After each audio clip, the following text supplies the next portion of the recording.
Hello mga ma'am, so for today's video maghimot ta og graham bar kay laay man lagi kayo kay dugay pa man akong night duty pa man ko alas 11 sa gabi unya.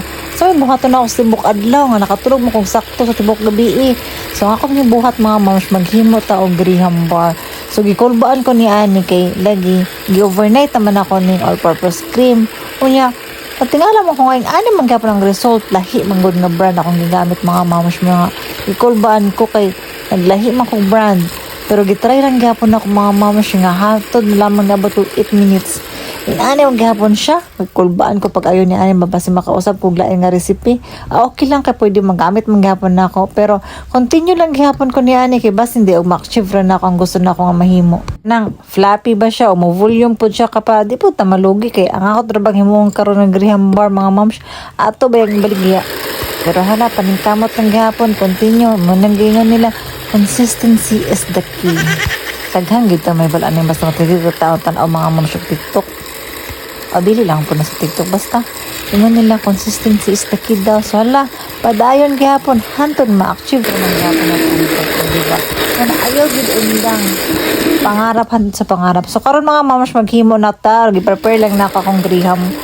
Tapos continue lang na ako mga mamos, chill lang to na ako while nag-prepare ko. So mo na din mo magsugod na dahil sa atong isa ka flavor ang chocolate. So gigamit na ko mga mams katong gani nga chocolate o kana siya isa ka kana siya nga condensed nga chocolate ang flavor. So wala na nako siya gamitan og mga mams og katong electric hand mixer. Kamot na lang gito nako kay basing mubagsak ba ang katong all purpose cream gani. So mo na ni butangan na dahil na atong graham. Kay lagi panghimo man ta og graham bar. So, humanata sa isa ka flavor mga mams nyo ang chocolate. So, next na po sa pandan. So, ang pandan gapon mga mams, pwede gapon ninyong butangan na siya o buko ha. Depende lang sa inyo. Pero sa ako sa karon wala may butong.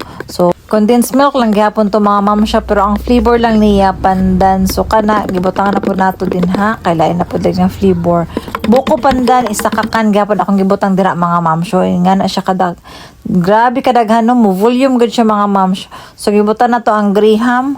So natapos na ta sa isa ka pod nga flavor. So duha na ka flavor atong gigamit. Next na pod ta mga mams ang atong mango. Next na pod ang hand mixer mga mams so naghimo na pod ta.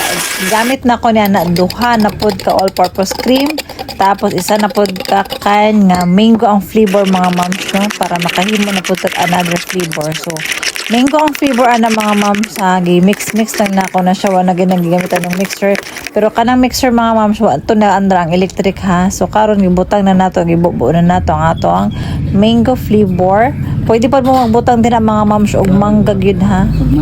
Kada bang fresh mango ibutang ninyo din ha. Pero sa karon mga mams sa ako nagbutang kay medyo mahal pa. So karon dire na punta sa atong classic. So meaning mga mams why flavor ani mga mams siya. All purpose cream lang na siya, then condensed mo na dahil. So gamit na ko mga mams katong cream kiso.